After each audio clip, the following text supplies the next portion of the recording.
What's up, everybody? I am joined tonight. I did say that I was going to have a special guest potentially, and she joined. So we have Abby here tonight. We're Whoop, going to whoop. be reading through some of the Bible, kind of seeing what we see, and listening to God's direction and what He has to say to us. Last time we left off kind of just on the edge of digging into Joseph, and Oh yeah. Good Joseph has a story. big story coming up, and he kind of sets up the next book of the Bible too. So it's a good one, and I'm super excited to have Abby here. It's going to be fun. So if you guys are watching on either one of our channels, because this is streaming to both of our channels, make sure to hit that thumbs up and Do it. share this out with other people too, so that they know that we're here and we're having a good time. And I gotta say something. Your intro, I never seen it. Wonderful. And the thing that really stood out to me was come as you are and then no pressure. Like that is such a great intro for many reasons. And of course, super artistic. But I love that because that's really what we're told throughout the whole Bible is you don't gotta be perfect. Just come as you are. And that's super beautiful. I loved it. Thank you. Well, I appreciate that. And I mean, the reason behind this whole Bible study is because I feel like a lot of people are just looking for a place to just be with people who are yearning and trying to seek and just listen to some word. So I figured why not just get on air? You can get a bunch of us together and read together. So And you can join us. yes, absolutely. We will be, I mean, I typically am reading from the Christian Standard Bible version, but I mean, the translation is a translation. So I think that this is New King James, I think, but it's a Gideon Bible. Is it really? I literally took this from a hotel, and Right. I've had other Bibles come my way, and I'm like, there's just something about this one that I'm like, it's a good one, and I have a ton of notes.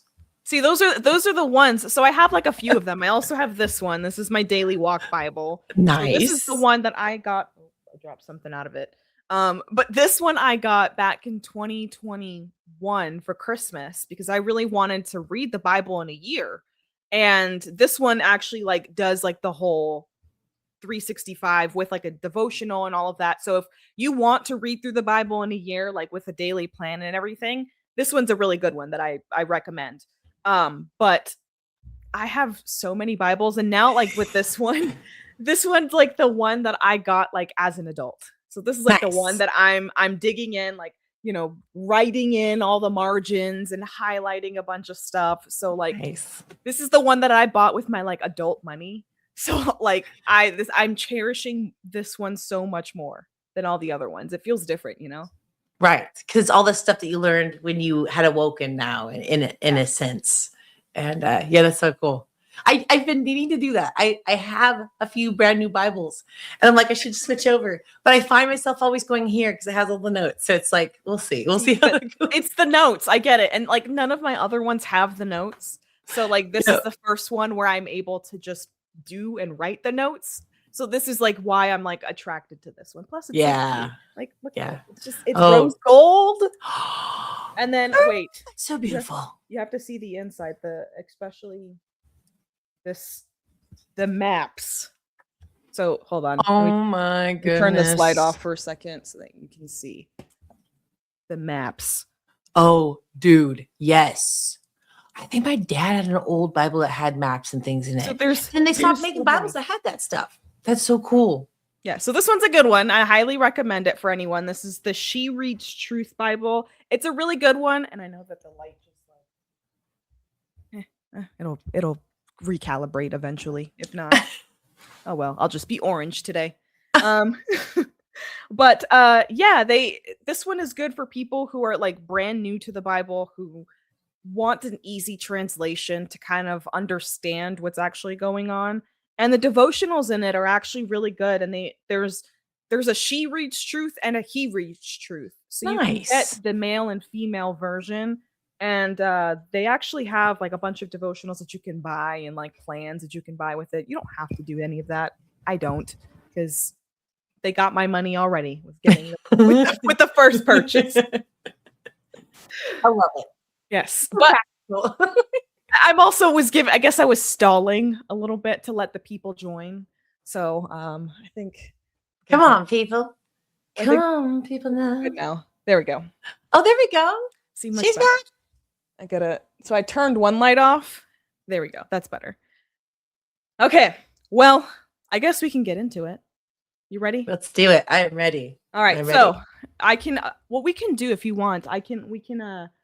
I'll read 37, and then you can read 38 if you want, or we can go back and forth. You're gonna put me on the spot. I mean, you don't have Okay, to. I'll It's fine. try. No, it's fine. It's fine. You don't have to. Like I said, prefer you read. that's fine. That's fine. Like I said, I will 100% read. And here's the trade-off. I'll read as long as you bring the brains. Okay. You bring the insights, and you can cut me off and do whatever you want. But yeah. Okay, I like that. I'll read. I hope you guys like that plan. And if God changes the plan, so be it. I love it. Let's do it. All right. So Genesis chapter 37. This is Joseph's dreams. Jacob lived in the land where his father had stayed, the land of Canaan. These are the family records of Jacob. At 17 years of age, Joseph tended sheep with his brothers. The young man was working with the sons of Bilhah and Zilpah, his father's wives, and he brought a bad report about them to their father. Now Israel loved Joseph more than his other sons because Joseph was a son born to him in his old age, and he made a long-sleeved robe for him. When his brothers saw that their father loved him more than his brothers, they hated him and could not bring themselves to speak peacefully to him. And so the first thing that I will say there is that there's like a translation thing that from different Bibles, when I like this one, it just says a long-sleeved robe. There's different Bibles that say that it was a coat of many colors. And, that's what mine said. Yeah, so like different. Let me see what my other one says. So that's yours is New King James. Let me see what my other one says. Let me see what it says, but now I lost where it said the colors. 37. Okay, so this one says he made him a tunic of many colors. Is what it says. Okay, so this one says, so one day Jacob had a special gift made for Joseph, a beautiful robe. That one's this one's the New Living Translation, says a beautiful robe. So we know it was nice looking. Yeah, we don't know what it looks like. There's many translations as to what it may have looked like. And I guess we'll never know. They got jealous. Right. It was like he got like a cool new Nike jacket. Right. And they're like, what? Dad? How dare you? I deserve one of those too.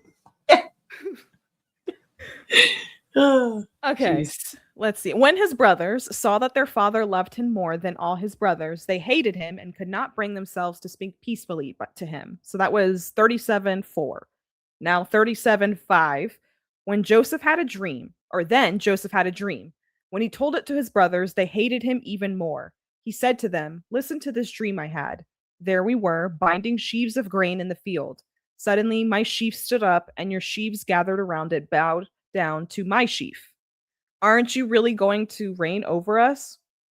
His brothers asked him, "Are you really going to rule us?" So they hated him even more because of his dream and what he had said. Then he had another dream, and he told it to his brothers. "Look," he said, "I had another dream, and this time the sun, moon, and 11 stars were bowing down to me."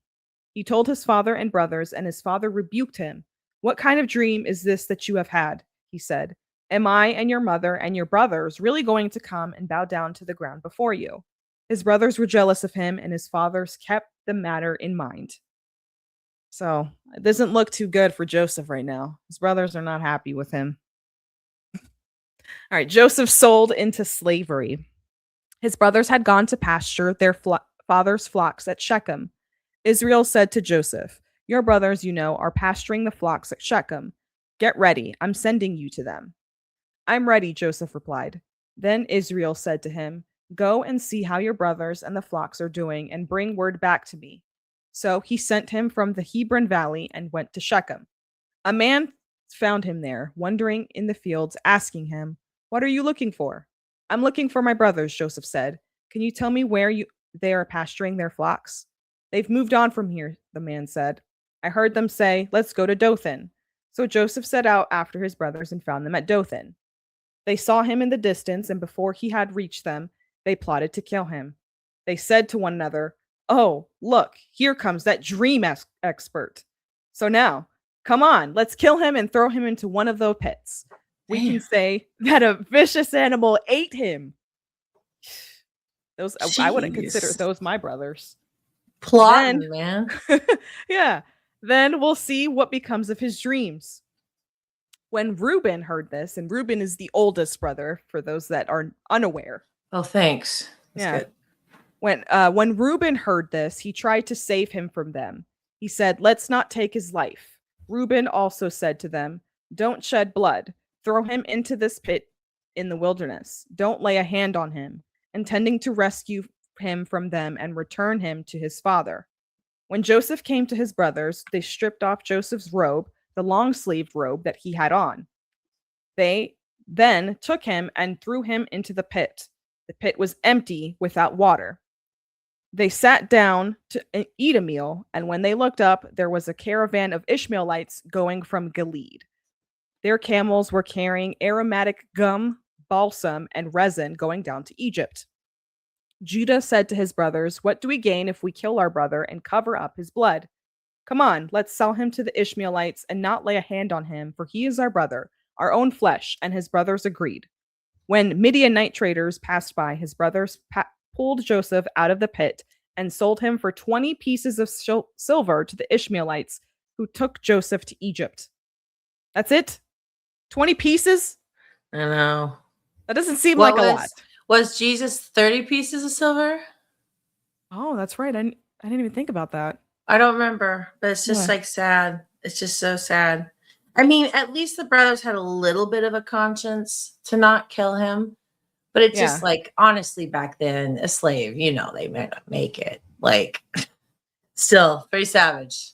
Savage. Yeah. Well, I mean, okay, so I looked it up, and Jesus was betrayed for 30 pieces of silver. Okay.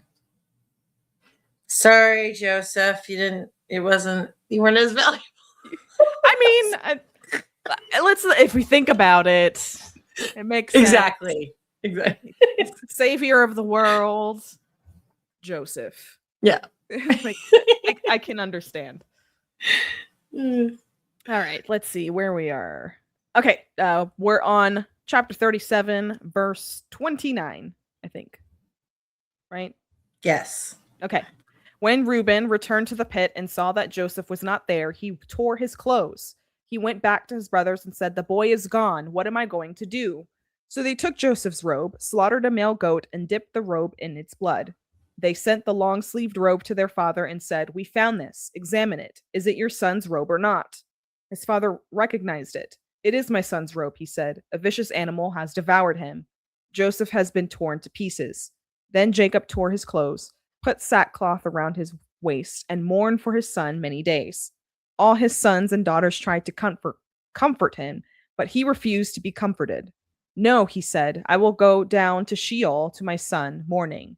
And his father wept for him. Meanwhile, the Midianites sold Joseph in Egypt to Potiphar, an officer of Pharaoh and captain of the guards. Oh, man. Like, not only did they sell him and all that crap, then they went back home and they lied about it. And they made it, they freaking planted evidence. Like, these people are, man. And that's supposed to be like your own brother. Their own, own flesh and blood. That's crazy. It'd be your own family sometimes, guys. You think your life's bad with your family situation? Think about Joseph. His own brothers were like, "No, we're just gonna. We're first off, they were like, we're actually gonna kill him." Yes. And then if it wasn't for the one brother stepping in and being like, "No, maybe we shouldn't kill him. Let's just sell him and get some money." Still bad. Right. But I mean, at least they didn't kill him. Right, exactly. And the cool thing about all this, and I don't want to like spill the beans about the story, but in the end of the whole story, you see this major terrible stuff happen to people, and you're like, this is terrible. How could that be of God? It's terrible, whatever. And I'm not saying God does bad things, but he uses bad things for good in the end. And so this is one of those stories where you see all these chess pieces being moved and played. It doesn't make any sense at first, but in the end, it makes massive sense. So I love it. Yeah. I mean, so I know that we haven't really looked in at the chat. My chat's popping off right now, by the way.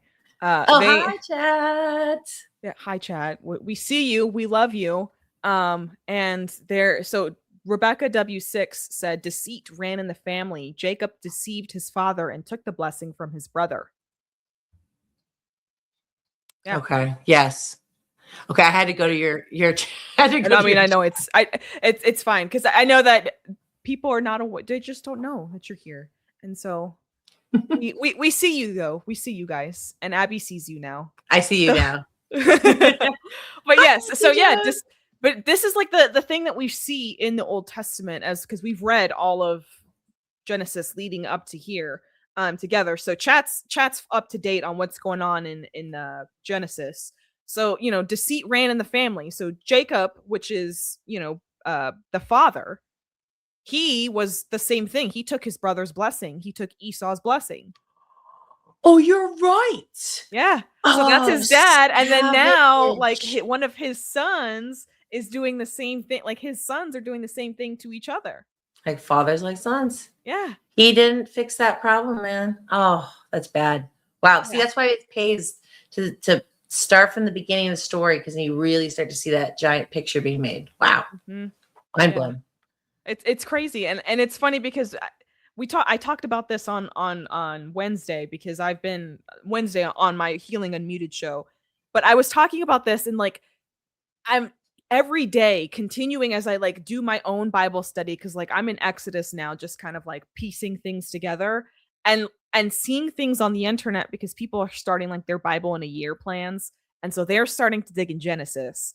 And I'm digging on Genesis here in the Bible study, and I'm in Exodus. So seeing things in Exodus and then making the connections in Genesis and like seeing all of that. And my brain this week, my brain this week has been on Bible overdrive.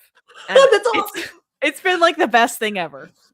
Yep. And it's so cool because you start seeing those connections. Man, I'm telling you, it's all connected to everything we're experiencing in the world right now. I know we got to get back to this, but like, we were talking about, like, let's say with food, for example. Now people are learning to eat the healthy fats and things like that. That makes it so your brain is more unlocked and you're able to actually see a bigger picture. You're able actually to start piecing things together. And I think that's what's happening is people are going, oh, we've been conditioned to think the Bible's stupid. This, not what's going on. And now they're like, well, why don't we just check it out for a minute? Why not? What's the big deal? Check out the other watch an episode of The Chosen. See what's going on there, and then wait, what they said this in there, and that sounds familiar. I've heard that before. I've heard that. That's a Bible verse, isn't it? And then they go look up the Bible verse, and then they're reading the context outside of just the Bible verse that they've heard. Then they're reading stories, they're reading books, then they're reading the whole Bible. Yeah. So and then next thing they read the Word of God, and then basically when you do that, something happens. I did just something to it.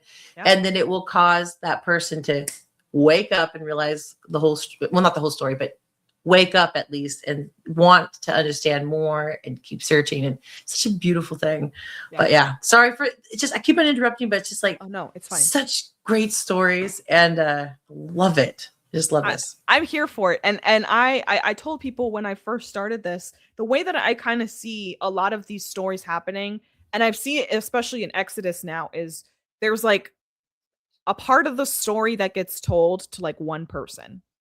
And then that one person then has to like relay the information. So then you read the story again, because that person then, relays the information. So it just keeps like big building blocks just keep getting built on top of each other, so that you kind of get the full picture as you go. And so I love the way that at least the Genesis has been kind of building like that. So right. Foundation. Yeah. It's super cool. Yes. Okay. So for those that are just joining us, we are on chapter 38 in Genesis. So we will read through it. If you guys have any insights or anything that you want us to know in the chat, feel free to drop that in the chat and we'll read it when we read it. All right. Chapter 38. Judah and Tamar. At the time, Judah left his brothers and settled near okay, here we go with some great names. Look, this is why I didn't want to read. Adulamite named Hira. Oh, this is nothing. When we get into names, there's been like one when we get into like lineage, and I'm like, oh boy, just bear with me, chat, as I get through this. All right, so Adulamite named Hira. There, Judah saw the daughter of a Canaanite named Shua. He took her as a wife and slept with her. She conceived and gave birth to a son, and he named him She conceived again, gave birth to a son, and named him Onan. She gave birth to another son and named him Shelah. It was at Chezib that she gave birth to him. Judah got a wife for his firstborn, and her name was Tamar. Now, Judah's firstborn, was evil in the Lord's sight, and the Lord put him to death. Then Judah said to Onan, "Sleep with your brother's wife, perform your duty as your brother-in-law, and produce offspring for your brother." That's gross. But Onan... Like, this is savage. So, this is the one thing, and we talked about this on Wednesday. There's a lot of just like House of Dragons type stuff in the Bible. Raw humanity. So welcome to history lesson and biology lesson, everyone. Okay. But Onan knew that the offspring would not be his. So whenever he slept with his brother's wife, he released his semen on the ground so that he would not produce offspring for his brother. Nice. Dang. What he did was evil in the Lord's sight, so he put him to death also. At least, just God. Dang. Hey. Then Judah said to his daughter-in-law Tamar, "Remain a widow in your father's house until my son Shelah grows up," for he thought he might die too, like his brothers. So Tamar went to live in her father's house. After a long time, Judah's wife, the daughter of Shua, died. When Judah had finished mourning, he and his friend Hira, the Adulamite, went up to Timnah to his sheep shearers. Tamar was told, "Your father-in-law is going up to Timnah to shear his sheep." So she took off her widow's clothes, veiled her face, covered herself, and sat at the entrance to Enaim, which is on the way to Timnah. For she saw, though Shelah had grown up, she had not been given to him as a wife. When Judah saw her, he thought she was a prostitute, for she had covered her face. He went over to her and said, "Come, let me sleep with you," for he did not know that she was his daughter-in-law. Here we go. She said, "What will you give me for sleeping with me?" "I will send you a young goat for my flock," he replied. But she said, "Only if you leave something with me until you send it." "What should I give you?" he asked. She answered, "Your signet ring, your cord, and the staff in your hand." So he gave them to her and slept with her, and she became pregnant by him. She got up and left, then removed her veil and put her widow's clothes back on. When Judah sent the young goat by his friend, the Adulamite, in order to get back the items he had left with the woman, he could not find her. He asked the men of the place, "Where is the cult prostitute who was outside or beside the road at Enaim?" "There has been no cult prostitute here," they answered. So the Adulamite returned to Judah, saying, "I couldn't find her, and besides, the men of the place said, 'There has been no cult prostitute here.'" Judah replied, "Let her keep the items for herself. Otherwise, we will become a laughingstock. After all, I did send this young goat, but you couldn't find her." After 3 months, Judah was told, "Your daughter-in-law, Tamar, has been acting like a prostitute. Now she is pregnant." "Bring her out," Judah said, "and let her be burned to death." Oh boy. Okay, well, Just know what you're about to Dude, do, sir. I've never heard any of this. This is insane. As she was being brought out, she sent her father-in-law this message: I am pregnant by the man to whom these items belong. And she added, examine them. Whose signet ring, cord, and staff are these? Judah recognized them and said, she is more in the right than I am, since I did not give her to my son Sheila, and he did not know her intimately again. I guess he learned. When the time came for her to give birth, there were twins in her womb. As she was giving birth, one of them put out his hand, and the midwife took it and tied a scarlet thread around it, announcing, this one came out first. But then he pulled his hand back. Out came his brother, and she said, what a breakout you have made for yourself. So he was named Perez. Then his brother, who had the scarlet thread tied to his hand, came out, and he was Zerah. So Perez in my book says breaking out is the name of Perez, and then Zerah means brightness of sunrise, perhaps related to the scarlet thread that was tied around his arm or his hand. Yeah. Man, I can't help but see something about that woman that they wanted everybody to sleep with. That is very interesting. Like almost like it was a certain type of bloodline that needed to be continued. You know what I'm talking about? Yeah. And just knowing how that's worked out through the Bible. I think that's what's kind of going on here. Yeah. So, and this is not the first time that we see an incestuous relationship. We see who is it? Oh, Lot. Lot and his daughters, because they were sent out of Sodom and Gomorrah, and his daughters were like, we'll never see men again, and decided to drink up, put a bunch of wine into their dad, make him get drunk, and then sleep with him. Oh, that's right. I remember that story. Mm-hmm. I know there's a lot of like, what the heck's going on, you guys? But that's the whole thing about like mankind, us without any kind of guiding light, we could fall into the darkness of sin. So I think all of us could be guilty of such things, but sometimes when you read it, you're like, that's heavy, man. Yeah. So Jess Coke in my chat said there is a lot cringy in the Old Testament. When reading about Lot and his daughters to my kids, I almost stopped, but realized, why should I censor the Lord's word? It's true. That's a great point. Is that Jess Coke? Yeah. 100%. You got to just read it like it is. I've never remember hearing this. My dad did read us the Old Testament when I was young, but I don't know. I don't remember this. This is heavy. Yeah, it is. It is. But anyway, it is. It's definitely a learning moment for sure. Mm-hmm. And it kind of builds the foundation of where civilizations come from too. And I talked about this and Ash actually shared this with us once. But there's like let me pull up. There's a genealogy, like Bible genealogy map. Oh, cool. So it links everybody from start to finish. It is the coolest thing. Let me see if I can find it. It literally links it up to like Donald Trump today. No way. Yes. And let me see if I can find it.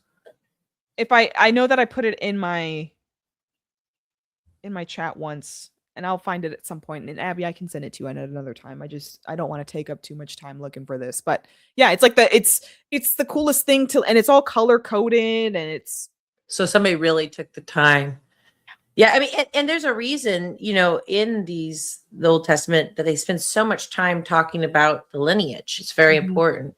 And the reverse of that is, with the occult and the deep state New World Order, the bloodlines, right? Yep. They're very much about that too. So there's something sacred about bloodlines. And, specifically, we know that it led up to Jesus, and huge.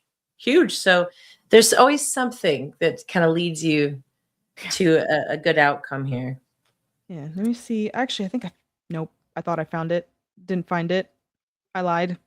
Anyways, we'll send it to you guys another time. And if you guys are not already in my Telegram group chat thing, do that.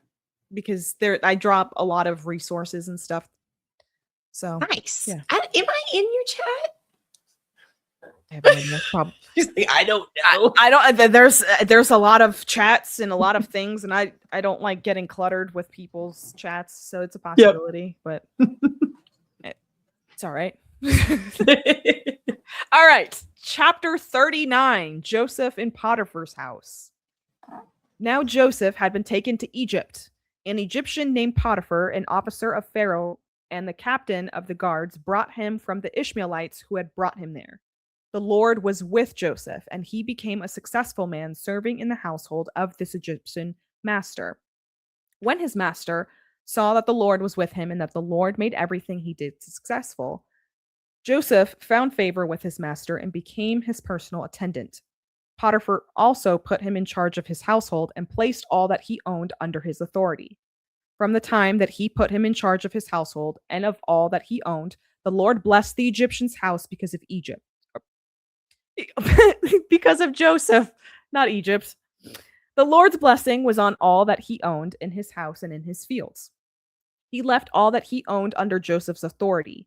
He did not concern himself with anything except for the food he ate. Now Joseph was well built and handsome.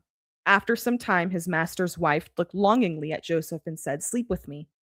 But he refused. "Look," he said to his master's wife, "with me here, my master does not concern himself with anything in his house, and he has put all he owns under my authority. No one in this house is greater than I am. He has withheld nothing from me except you, because you are his wife. So how could I do this intense evil, and how could I sin against God?"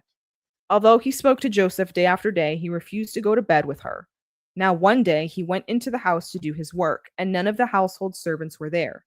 She grabbed him by his garment and said, "Sleep with me." But leave his garment in her hand. He escaped. He ran outside. When she saw that he had left his garment with her and he had run outside, she called her household servants. "Look," she said to them, "my husband brought a Hebrew man to make fools of us. He came to me so he could sleep with me, and I screamed as loud as I could. When he heard me screaming for help, he left his garment beside me and ran outside." This witch. She knew what she was doing. How rude. She put Joseph's garment beside her until his master came home. Then she told him the same story. "The Hebrew slave you brought to us came to make a fool of me. But when I screamed for help, he left his garment beside me and ran outside." When his master heard the story his wife had told him, "These are the things your slave did to me," he was furious, and he had him thrown into prison, where the king's prisoners were confined. So Joseph was there in prison. How rude. Joseph in prison. But the Lord was with Joseph and extended kindness to him. He granted him favor with the prison warden. The warden put all the prisoners who were in the prison under Joseph's authority, and he was responsible for everything that was done there. The warden did not bother with anything under Joseph's authority because the Lord was with him, and the Lord made everything that he did successful.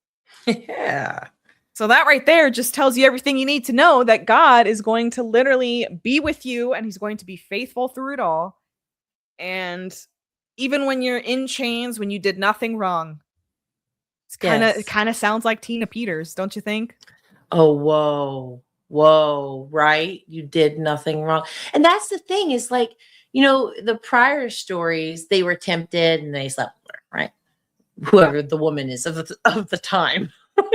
But then this lady, oh man, there's so much to say about her.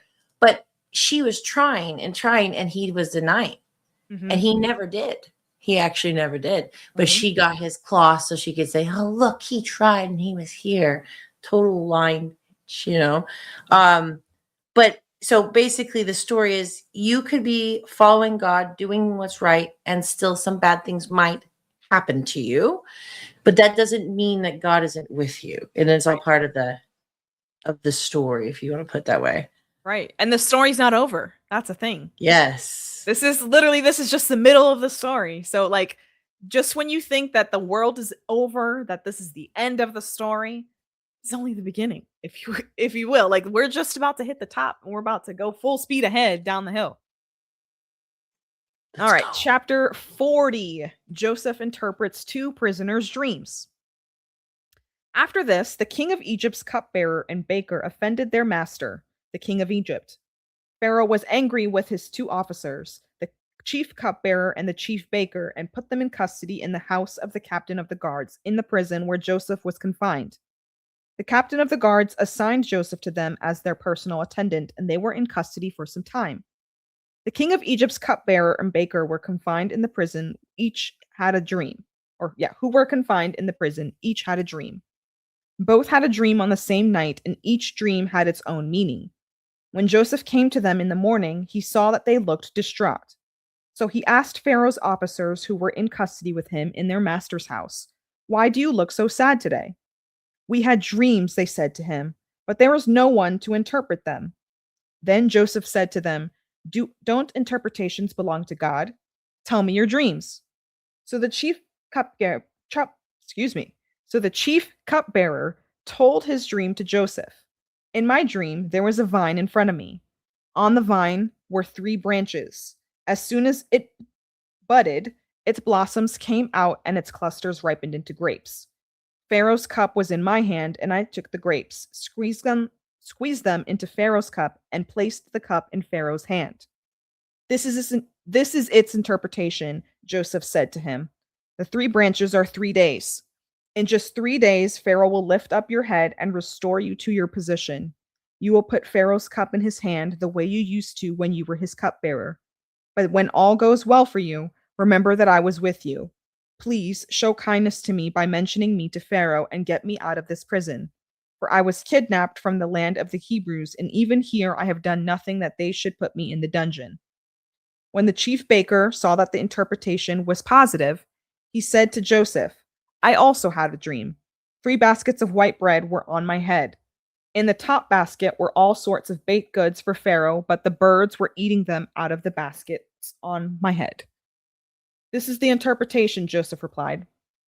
"The 3 baskets are 3 days. In just 3 days, Pharaoh will lift up your head from off you and hang you on a tree. Then the birds will eat the flesh from your body." Morbid. On the 3rd day, which was Pharaoh's birthday, he gave a feast for all his servants. He elevated the chief cupbearer and the chief baker among his servants. Pharaoh restored the chief cupbearer to his position as cupbearer, and he placed the cup in Pharaoh's hand. But Pharaoh hanged the chief baker, just as Joseph had explained to him. Yet the chief cupbearer did not remember Joseph. He forgot him. Oh, come on. Right? You should have said something. Anything. Oh, wow. Well, talk about more. Now he's interpreting people's dreams from this position. So that's pretty wild. Right.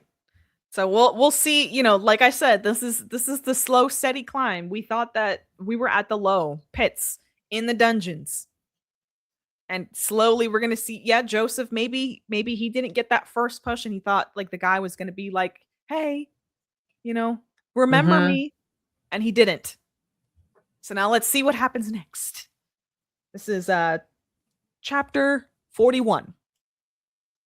So chapter 41, at the end of 2 years, Pharaoh had a dream. He was standing beside the Nile when 7 healthy-looking, well-fed cows came up from the Nile and began to graze among the reeds. After them, 7 other cows, sickly and thin, came up from the Nile and stood beside those cows along the bank of the Nile. The sickly, thin cows ate the healthy, well-fed cows. Then Pharaoh woke up. He fell asleep and dreamed a second time. 7 heads of grain, plump and good, came up on one stalk. After them, 7 heads of grain, thin and scorched by the east wind, sprouted up. The thin heads of grain swallowed up the 7 plump, full ones. Then Pharaoh woke up, and it was only a dream. When morning came, he was troubled, so he summoned all the magicians of Egypt and all its wise men. Pharaoh told them his dreams, but no one could interpret them for him. Then the chief cupbearer said to Pharaoh, "Today I remember my faults." He remembers the guy. Finally. Yeah. Only took him, 2 years later? Oh, man. Oof. Pharaoh was angry with his servants, and he put me and the chief baker in the custody of the captain of the guards. He and I had dreams on the same night. Each dream had its own meaning. Now, a young Hebrew, a slave of the captain of the guards, was with us there. He told him our dreams, or we told him our dreams. He interpreted our dreams for us, and each had its own interpretation.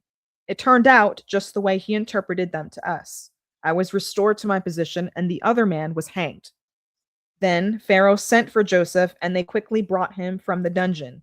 He shaved, changed his clothes, and went to Pharaoh. Pharaoh said to Joseph, I have had a dream, and no one can interpret it. But I have heard it is said about you that you can hear a dream and interpret it.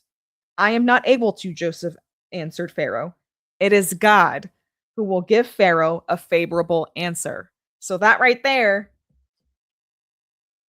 That's awesome. That faith thing. Yeah, he was working in obedience, and that's like the big thing in Genesis is like the obedience thing. God asks you, are you going to be obedient?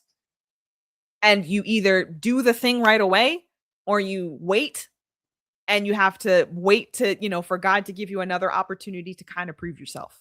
Right. Or you run away. Or you get some kind of curse, or Oh yeah, right. There's many endless options, but this is God right here. This has to be a God thing. All right, let's see. Okay, so this is a 41:17. So Pharaoh said to Joseph, in my dream, I was standing on the bank of the Nile when 7 well-fed, healthy-looking cows came up from the Nile and grazed among the reeds. After them, 7 other cows, weak, very sickly, and thin, came up. I've never seen such sickly ones as these in all the land of Egypt. Then the thin, sickly cows ate the first 7 well-fed cows. When they had devoured them, you could not tell that they had devoured them. Their appearance was as bad as it had been before. Then I woke up. In my dream, I also saw 7 heads of grain, full and good, coming up on one stalk. After them, 7 heads of grain, withered, thin, and scorched by the east wind, sprouted up. The thin heads of grain swallowed the 7 good ones. I told this to the magicians, but no one can tell me what it means. Here he comes. Joseph's about to tell him. Then Joseph said to Pharaoh, Pharaoh's dreams mean the same thing. God has revealed to Pharaoh what he is about to do. The 7 good cows are 7 years, and the 7 good heads are 7 years. The dreams mean the same thing.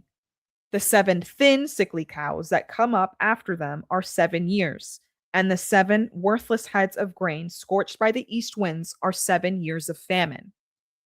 It is just as I told Pharaoh. God has shown Pharaoh what he is about to do. 7 years of great abundance are coming throughout the land of Egypt. After them, 7 years of famine will take place, and all the abundance in the land of Egypt will be forgotten. The famine will devastate the land.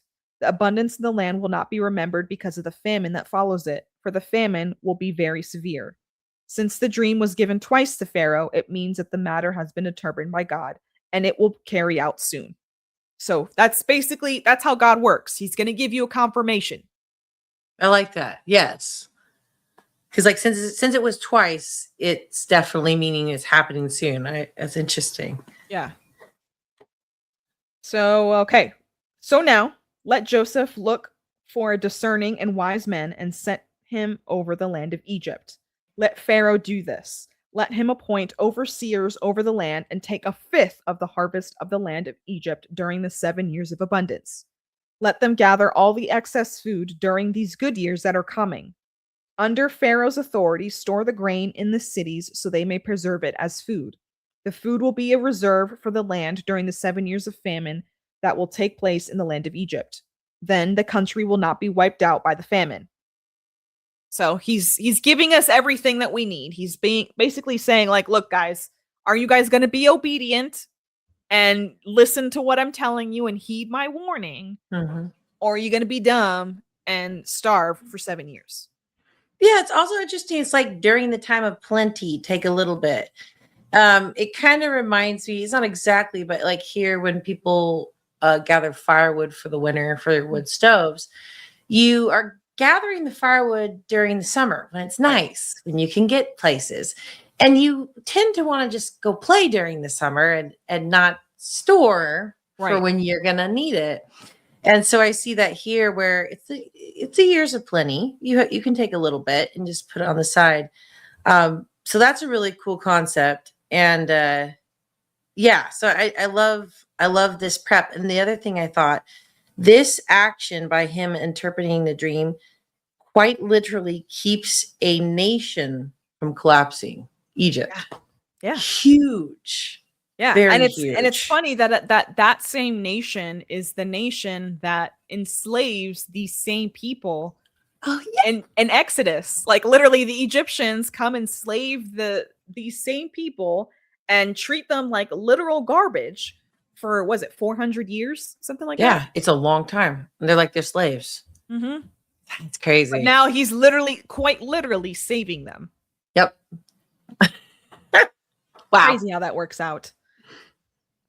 All right. So we're still on chapter 41. And now we're on verse 37, right? Okay. I think. Yes. Okay. So Joseph exalted. And so the proposal pleased Pharaoh and all his servants. And he said to them, "Can we find anyone like this, a man who has God's spirit in them?" So Pharaoh said to Joseph, "Since God has made all this known to you, there is no one as discerning and wise as you are. You will be over my house, and all my people will obey your commands. Only I, as king, will be greater than you." Pharaoh also said to Joseph, "See, I am placing you over all the land of Egypt." Pharaoh removed his signet ring from his hand and put it on Joseph's hand, clothed him with fine linen garments, and placed a gold chain around his neck. He had Joseph ride in his second chariot, and servants called out before him, "Make way!" So he placed him over all the land of Egypt. Pharaoh said to Joseph, "I am Pharaoh, and no one will be able to raise his hand or foot in all the land of Egypt without your permission." Pharaoh gave Joseph the name Zaphenath-Paneah and gave him a wife, Asenath, daughter of Potiphera, priest at On. And Joseph went throughout the land of Egypt. So he went from literally being in a pit that his brothers threw him in to now being second in command in Egypt. Oof. You can't tell me that's a come up. That's a come up and a blessing that nobody would have even imagined. Yeah. Oh man, I like how it was so defined too. Like how he gave him a ring. He put, was it satin or linen, fine linen, and gold chain around his neck. This just sounds so like. Sorry, I know my definition is a little different, but oh no, you're good. Like he like became like second in command. that royalty thing. Like whenever you do like the coronations and they put like all the jewels and the crowns and like the special garments, and it's like a whole affair. Yes, and he got a wife. Yeah, he got a wife. Nice. All right, let's continue on. Now we're gonna get into Joseph's administration. Cool. Joseph was 30 years old when he entered the service of Pharaoh, king of Egypt. Joseph left Pharaoh's presence and traveled throughout the land of Egypt. During the 7 years of abundance, the land produced outstanding harvests. Joseph gathered all the excess food in the land of Egypt during the 7 years and put it in the cities. He put the food in every city from the fields around it. So Joseph stored up grain in such abundance, like the sand of the sea, that he stopped measuring it because it was beyond measure. 2 sons were born to Joseph before the years of famine arrived. Asenath, daughter of Potiphera, priest at On, bore them to him. Joseph named the firstborn Manasseh and said, "God has made me forget all my hardship and my whole family." And the second son he named Ephraim and said, "God has made me fruitful in the land of my affliction." Then the 7 years of abundance in the land of Egypt came to an end, and the 7 years of famine began, just as Joseph had said. There was famine in every land, but in the whole land of Egypt there was food. When the whole land of Egypt was stricken with famine, the people cried out to Pharaoh for food. Pharaoh told all Egypt, "Go to Joseph and do whatever he tells you." Now the famine had spread across the whole region, so Joseph opened all the storehouses and sold grain to the Egyptians, for the famine was severe in the land of Egypt. Every land came to Joseph in Egypt to buy grain, for the famine was severe in every land. So there he goes. Everybody's got to come to him and do what he says because he listened to God. And it says all countries came to Joseph in Egypt. Yep. So it wasn't just Egypt that was providing for itself during the famine. Other people were like, oh, Egypt, they still have reserves. Go there. Like, that's wild. Yeah. So someone in my chat said, fun fact, the pyramids were already 100 years old when Jacob's family came to Egypt. Oh. That's interesting. Interesting. I need to research all that timeline stuff. Yeah. That's interesting. Yeah. So this Bible that I'm reading from also has a timeline. So that's kind of nice in the beginning of it. So it tells you, like, I don't know if you're probably not gonna be able to see it. I gotta turn all the. Oh, cool. Yeah. I do not have that. I'll send you a picture. That would be cool. Yeah, I'll send you a picture of it so that you can have it. And that's gonna turn me orange again, but we'll fix it because we'll do this and then haha. All right. For those that are just joining us, hello, welcome. Glad you're here. If you guys have not joined us before, this is Bible study. And what we do with Bible study is we basically read a verse, kind of chit chat through it, and it really is it's a low key, no homework, just a way to kind of fellowship together and dig into what God is saying. So I love that. Yeah, and the hope, fingers crossed, we'll see how much we're able to actually do is to read the Bible in a year. Oh, nice. So we'll see, and we're not going to be reading it straight cover to cover. We'll skip around and jump around. I've been like kind of formulating a plan and like writing it all down. So we'll jump around and we're gonna have a good time. So stay tuned, stick around. We'll have Abby whenever she wants. Yay! I told Abby, I said, look, I know that Rumble studio hours come at you quick, and they come at you quick. I say they do. So whenever Abby wants to come on and get some studio hours, feel free, dude. Like, awesome. This and that's for anybody. If you are watching and if you are a Rumble premium creator, you need some studio hours. Come on, grab like 2 hours on a session, because that's usually how long this goes. So let's talk Bible. It's a fun time. It's a great time. I love it. Awesome. Well, hi guys in the chat. We love you. Just Coke, she said, absolutely love this, Jackie. Thank you and God bless. God bless you. Yeah, I love it. This is good. Yeah. All right, guys, let's get back into it. We're gonna try to get through Genesis, like through the end of Genesis. We're gonna try. If we end up not doing it, it's fine. But okay. Anyways, here we go. Chapter 42. Chapter 42. This is Joseph's brothers in Egypt. When Jacob learned that there was grain in Egypt, he said to his sons, "Why do you keep looking at each other? Why do you keep looking at each other? Listen," he went on, "I have heard there is grain in Egypt. Go down there and buy some for us so that we may live and not die." So 10 of Joseph's brothers went down to buy grain from Egypt. But Jacob did not send Joseph's brother Benjamin, who was the youngest, with his brothers, for he thought something might happen to him.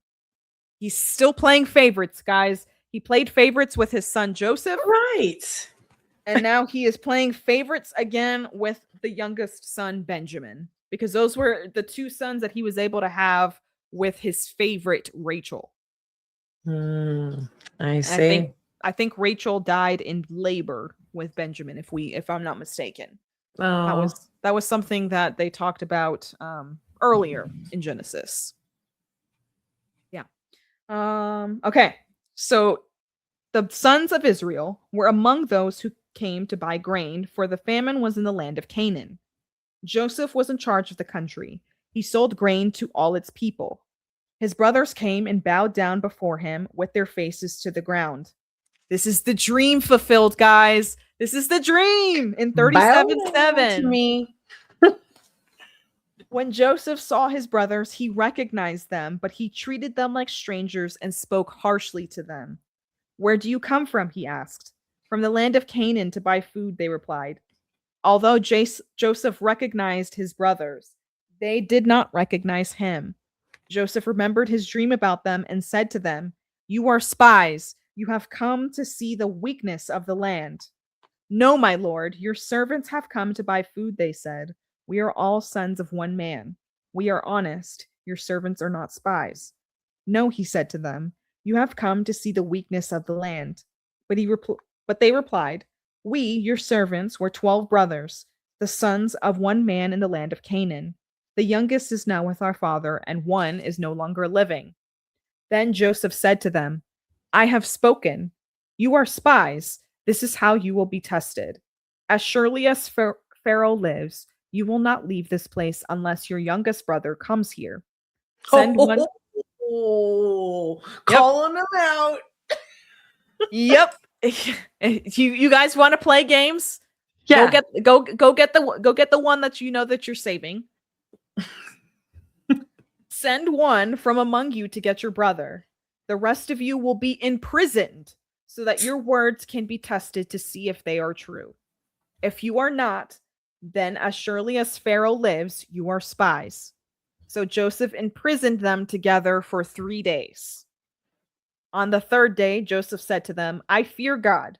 Do this and you will live. If you are honest, let one of you be confined to the guardhouse, while the rest of you go and take grain to relieve the hunger of your households. Bring your youngest brother to me so that your words can be confirmed. Then you won't die." And they consented to this. Then they said to each other, "Obviously, we are being punished for what we did to our brother. We saw his deep distress when he pleaded with us, but we would not listen. This is why this trouble has come to us." But Reuben replied, "Didn't I tell you not to harm the boy? But you wouldn't listen. Now we must account for his blood." Oh, that's the oldest. Yep. That was one the oldest. That was the and oldest. He was going to save him originally, I think. Mhm. Yes. Okay. He was going to go back and get him from the pit. Okay. Yes. They did not realize that Joseph understood them. Since there was an interpreter between them, he turned away from them and wept. Which, again, that right there, he's like, he feels that conviction. He's like, I these are my brothers. I can't be treating them like this. But, when he turned back and spoke to them, he took Simeon from them and had him bound before their eyes, because he knew what he had to do. So he felt badly for binding up his own brother. Yep. Joseph then gave orders to fill their containers with grain, return each man's silver to his sack, and give them provisions for their journey. This order was carried out. They loaded the grain on their donkeys and left there. So they thought that they were, being imprisoned, that they were going to be left and not get any of the provisions they came for. Little did they know that Joseph filled up their carts, put money in their sacks, and sent them on their way. And even feed for their donkey that was going. Like, that was some nice treatment. And the one thing I liked beforehand, he locked him up for 3 days, and then he's like, "Okay, because I fear God, I'm gonna blah blah blah." Right? It's not because I like you guys. You're right. I can imagine him for those 3 days. It probably felt good the first day. He's like, "Yeah, you guys get what you deserve." And then he is a God-fearing man, and then probably his conscience was starting to get pricked. Like, this isn't right. It's not right. And he's like, "Yes, God, I do fear you." Like, he felt convicted. And I feel like we've all felt that conviction at one point or another, where you're just like, I'm really mad at that person, curse them, and like, after you tell them off and you're like, yeah, I feel so good, and then like you're like, oh man, I shouldn't have said that. That was so mean of me. It was good in the moment, right? All right. But yeah, it was nice. He gave them all the grain. That was very nice. So he turned out to be very loving. He's a loving brother. He does care for his brothers, and he wept When he knew that he needed to bind up his brother, he wept about it because he's like, I don't want to have to do this, but I also need to teach them a lesson, you know? Yeah. All right. At the place where they lodged for the night, one of them opened his sack to get his feed for the donkey, and he saw his silver there at the top of his bag. He said to his brother, My silver has been returned. It's here in my bag. Their hearts sank. Trembling, they turned to one another and said, What has God done to us? When they reached their father Jacob in the land of Canaan, they told him of all that had happened to them. The man who was the lord of the country spoke harshly to us and accused us of spying on the country. But we told him, We are honest and not spies. We were 12 brothers, sons of the same father. One is no longer living, and the youngest is now with our father in the land of Canaan. The man who is the lord of the country said to us, This is how I will know you are honest. Leave one brother with me. Take food to relieve the hunger of your households and go. Bring back your youngest brother to me, and I will know that you are not spies but honest men. I will then give your brother back to you, and you can trade in the country. As they began emptying their sacks, there in each man's sack was his bag of silver. When they and their father saw their bags of silver, they were afraid. Their father Jacob said to them, It's me that you make childless. Joseph is gone, and Simeon is gone. Now you want to take Benjamin? Everything happens to me. Then Reuben said to his father, You can kill my 2 sons if I don't bring him back to you. Put him in my care, and I will return him to you. So again, big brother Reuben coming to the rescue. Yep. But Jacob answered, My son will not go down with you, for his brother is dead, and he alone is left. If anything happens to him on your journey, you will bring your gray hairs down to Sheol, and you will bring my gray hairs down to Sheol in horror or sorrow. So Jacob he keeps focusing on loss. Yes. Like it's like he almost is like God's gonna keep punishing him or something. Like, woe is me. And obviously, when you lose children, it makes sense to feel that way. Like, I'm not belittling that, but his mindset, I should say, the area he decides to keep his mind is always in this state that something's gonna happen, some bad's gonna happen, some bad's gonna happen. And when you're always in that state of mind, you kind of attract that your way, believe it or not. Yeah. So it's very interesting. Like, he worries. I could tell. Yeah, he's definitely a worrier. And you would think that, with God on your side, you wouldn't worry. But it alas happens to the best of us. It sure does. Oh my gosh. Actually, real quick, I just saw this comment. So Rachel named him Ben-Ani, son of my sorrows. Jacob changed it to Benjamin, son of my happiness. So that is very interesting. And I'm glad that they changed it. Yeah. That's super cool. Yeah. All right. Chapter 43, Decision to Return to Egypt. Now the famine in the land was severe. When they had used up the grain they had brought back from Egypt, their father said to them, Go back and buy us a little food. But Judah said to him, The man specifically warned us, You will not see me again unless your brother is with you. If you will send your brother with us, we will go down and buy food for you. But if you will not send him, we will not go, for the man said to us, You will not see me again unless your brother is with you. Why have you caused me so much trouble? Israel asked. Why did you tell the man that you had another brother? They asked, The man kept asking about us and our family. Is your father still alive? Do you have another brother? And we answered him accordingly.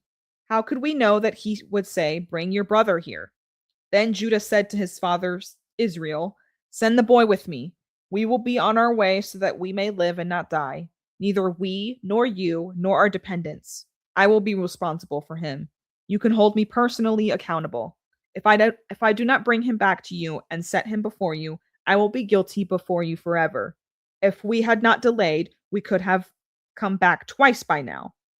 And that establishes Judah as a leader, which, if you guys didn't know, Judah is the line of Jesus.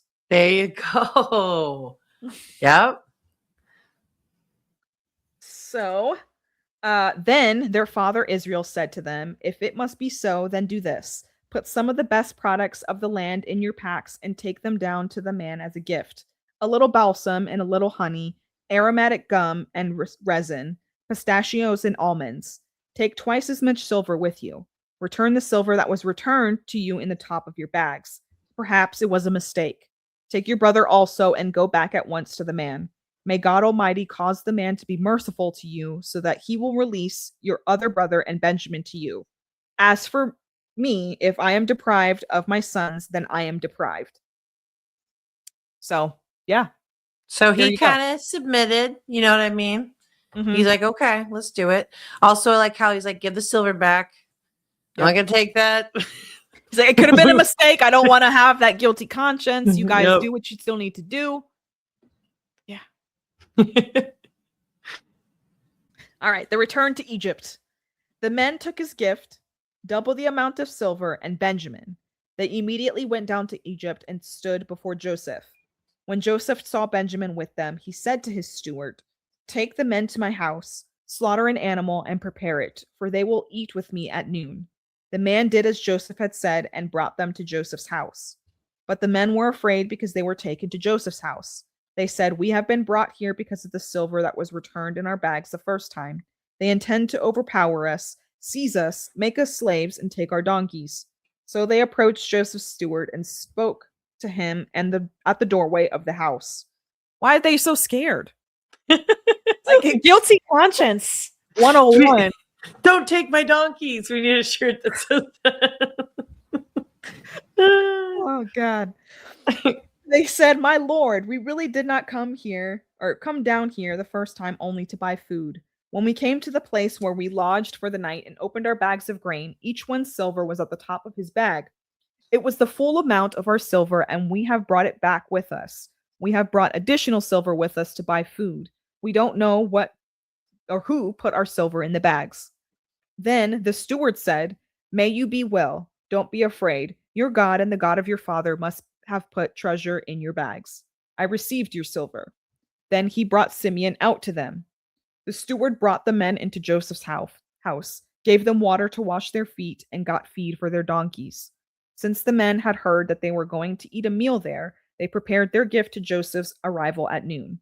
When Joseph came home, they brought him the gift they had carried into the house, and they bowed to the ground before him. Whew. All right. There's that dream again.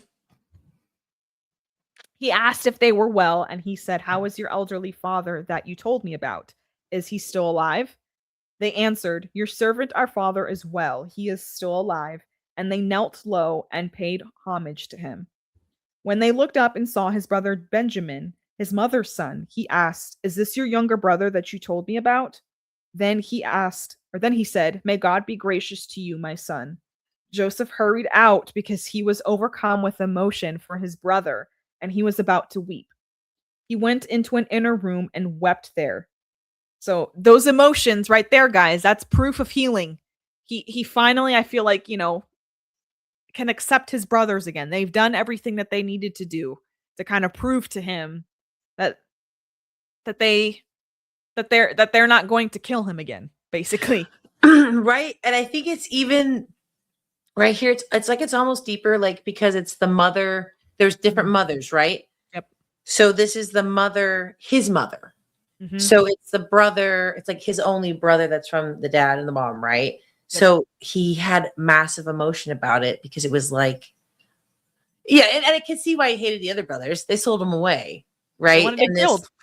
And this last brother wasn't born yet, right? Mm-hmm. Is that kind of how? Okay, so yeah. So he was like the good, pure one, and yeah, that's cool. I like that. It is. It is nice.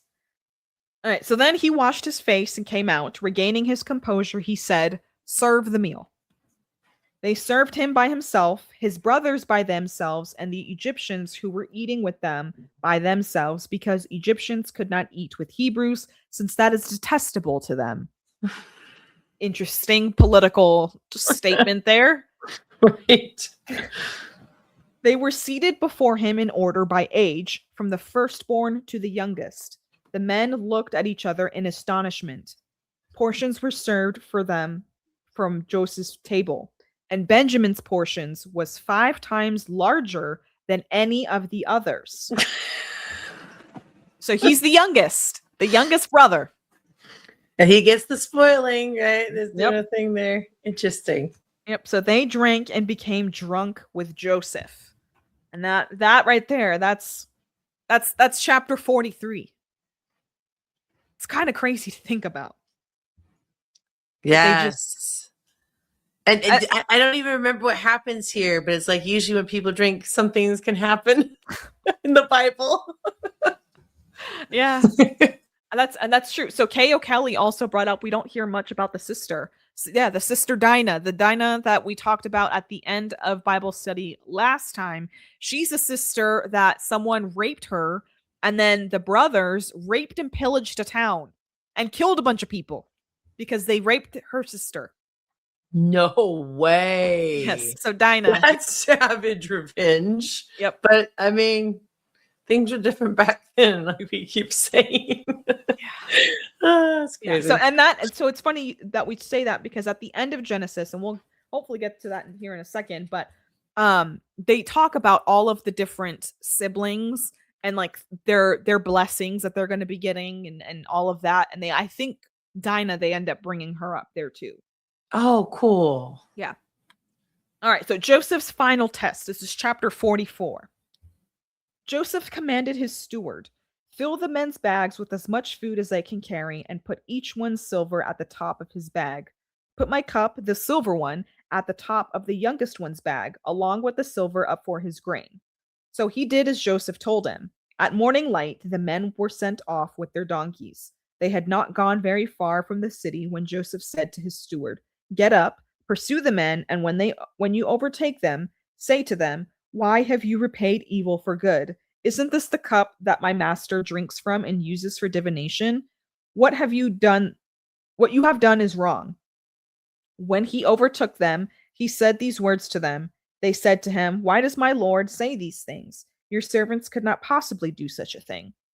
We even brought back to you from the land of Canaan the silver we found at the top of our bags. How could we steal silver or gold from your master's house? Is it found? If it is found with one of us, your servants, I'm just going to start that sentence over. If it is found with one of us, your servants, he must die, and the rest of us will become my lord's slaves. The steward replied, what you have said is right, but only the one who is found to have it will be my slave, and the rest of you will be blameless.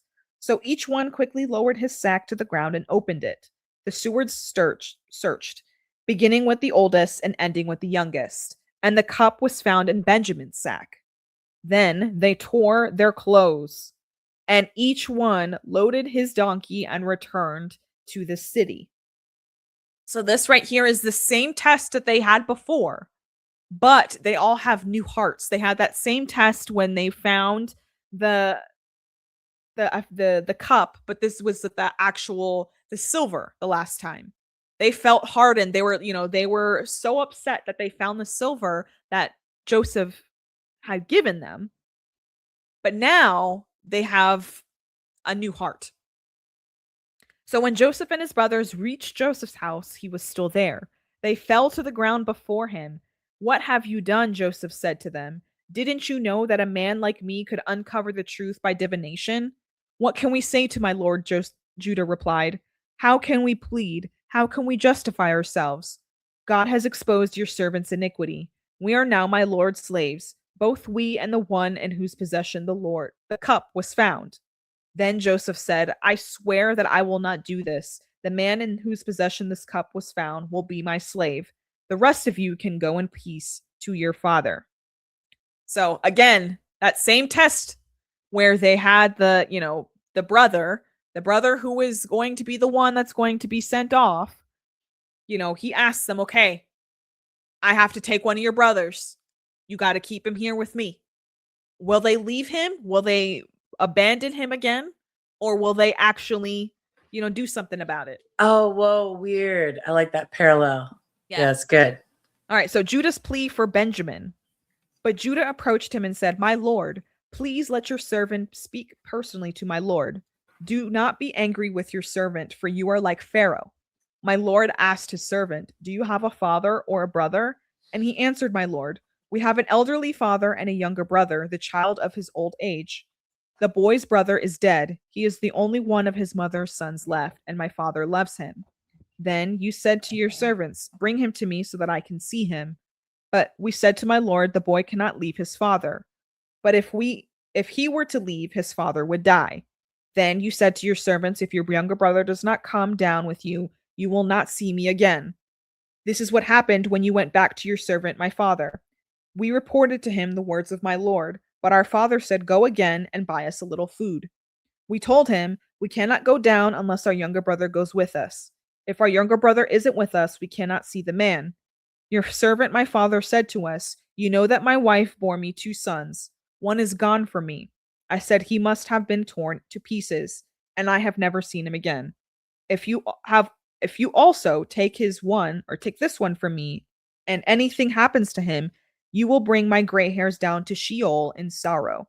So if I come to your servant, my father, and the boy is not with us, his life is wrapped up with the boy's life. When he sees that the boy is not with us, he will die. Then your servants will have brought the gray hairs of your servant, our father, down to Sheol in sorrow. Your servant became accountable to my father for the boy, saying, If I do not return him to you, I will always bear the guilt for sinning against you, my father. Now please let your servant remain here as my lord's slave in place of the boy. Let him go back with his brothers. For how can I go back to my father without the boy? I could not bear to see the grief that would overwhelm my father. So again, Judah's the one that steps up. Judah's the one that steps up and to be like, no, like I can't do this. Take me. I will stay, and they will go get our dad, bring them here because I can't leave Benjamin with you. I'm sorry, I can't do that. So, and again, Judah and Jesus from that same tribe. So this is the start of that sacrificial, right? Like I'm taking the place. Very cool. Yeah. I've never seen these types of parallels before. And I've read this or, heard people read it or read it myself just, throughout the years. But yeah, there's a lot of stuff in this. Yeah. And it's so cool to see the connections. I mean, I watched this video once where it was talking about like all the connections in the Bible, and there's like 4,000 plus connections or something like that. There's different writers of the Bible and different time periods, because the Bible spans like 1,500 years or something like that. Yeah, it's a really long time. So seeing all of that and all the different writers and how it all connects, it's just like the coolest thing to be able to dissect it. Dude, I agree. It's like everything's connected. Yeah, it is. And it's like, so this is like QD code to like the map. Right?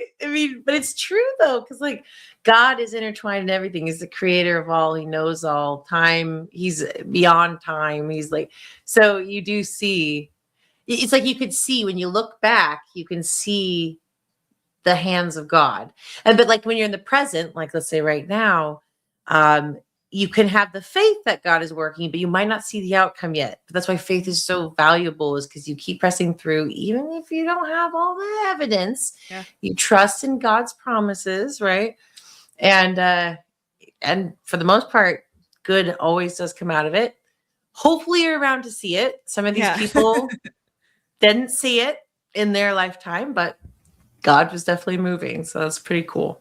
Yeah. And we all get to see at least a different wave of God, because everybody, I feel like our grandparents got to see something that we get to see. Like it just like the different waves of Christianity that moves. It's really cool to be able to see, because it is different from generation to generation, but it's all connected and it's all kind of moving together to the main goal of saving lives. Yes, I agree. It's so cool. Yeah. And I've not read I haven't been so crazy fond of the Old Testament. So it's good that you're starting that way, because I remember I was always like, well, Jesus comes and everything from then, let's listen to that. And yes, people had different beliefs, and there's a lot of stuff going on here that was pretty wild. But there's so many lessons to be learned in like the history of mankind. So I love it. Yeah. I love it. It's cool. It's cool to be able to get back to our roots. Yeah. Yeah, exactly.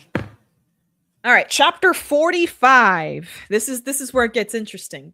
This is where Joseph reveals his identity. Oh, so you've been finally, punked. yeah, he's finally gonna tell his brothers who he actually is. So good. All right, so Joseph could no longer keep his composure in front of all his attendants. So he called out, "Send everyone away from me." No one was with him when he revealed his identities to his brothers. But he wept so loudly that the Egyptians heard it, and also Pharaoh's household heard it. Joseph said to his brothers, "I am Joseph. Is my father still living?" But they could not answer him because they were terrified in his presence. Then Joseph said to his brothers, "Please come near me." And they came near. "I am Joseph, your brother," he said, "the one you sold into Egypt. And now don't be grieved or angry with yourselves for selling me here, because God sent me ahead of you to preserve life. For the famine has been in these lands these 2 years, and there will be 5 more years without plowing or harvesting. God sent me ahead of you to establish you as a remnant within the land and keep you alive by a great deliverance. Therefore, it is not you who sent me here, but God. He has made me a father to Pharaoh, lord of his entire household, and ruler over all the land of Egypt." So the shock immediately goes into almost sovereignty and basically let the healing begin. All this trauma and just things that they've been dealing with is finally just going to melt away. That's so nice. Cool. And you know that they ate at them. Because remember when they had the silver when they went back home, and they're like, "Is this because what we did? Oh gosh, this is a curse. This is good." I mean, that must have ate at them every single day for the rest of their lives. Oh my God. Wow. Yeah. So there's a lot of healing. You're right. This is a massive, what is that called? When the whole family comes together and just lets it all. Oh, I mean, it's like, it's just like almost like an intervention. But yes, intervention. That's it. Yes. Okay, cool. All right, return quickly to my father and say to him, "This is what your sons Joseph says. God has made me lord of all Egypt. Come down to me without delay. You can settle in the land of Goshen and be near me. You, your children, and your grandchildren, your flocks, your herd, and all you have. There I will sustain you, for there will be 5 more years of famine. Otherwise, you, your household, and everything you have will become destitute. Look, your eyes and the eyes of my brother Benjamin can see that I'm the one speaking to you. Tell my father about all my glory in Egypt and about all you have seen, and bring my father here quickly." Then Joseph threw his arms around his brother Benjamin and wept, and Benjamin wept on him. Afterward, his brothers talked with him. So they're all, like I said, healing begins. Let it all like, let's have family. A big group hug. Yes. That's so good. This is so good. All right, so now they got to go back for Jacob. So the return for Jacob. When the news reached Pharaoh's palace, Joseph's brothers have come. Pharaoh and his servants were pleased. Pharaoh said to Joseph, "Tell your brothers, do this, load your animals and go on back to the land of Canaan. Get your father and your families and come back to me. I will give you the best of the land of Egypt, and you can eat from the richness of the land. The best of the land of Egypt, and you can eat from the richness of the land." I just repeated the same thing.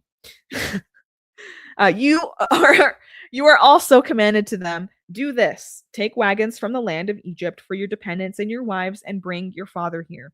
Do not be concerned about your belongings, for the best of all the land of Egypt is yours." The sons of Israel did this. Joseph gave them wagons as Pharaoh had commanded, and he gave them provisions for the journey. He gave each of the brothers change of clothes, but he gave Benjamin 300 pieces of silver and 5 changes of clothes. Oh, talk about favor. Jeez. He sent his father the following. So he sent this to his father: 10 donkeys carrying the best products of Egypt and 10 female donkeys carrying grain, food, and provisions for his father on the journey. So, provision all around, basically. So Joseph sent his brothers on their way, and as they were leaving, he said to them, "Don't argue on the way." So they went up from Egypt and came to their father Jacob in the land of Canaan. They said, "Joseph is still alive, and he is ruler over all the land of Egypt."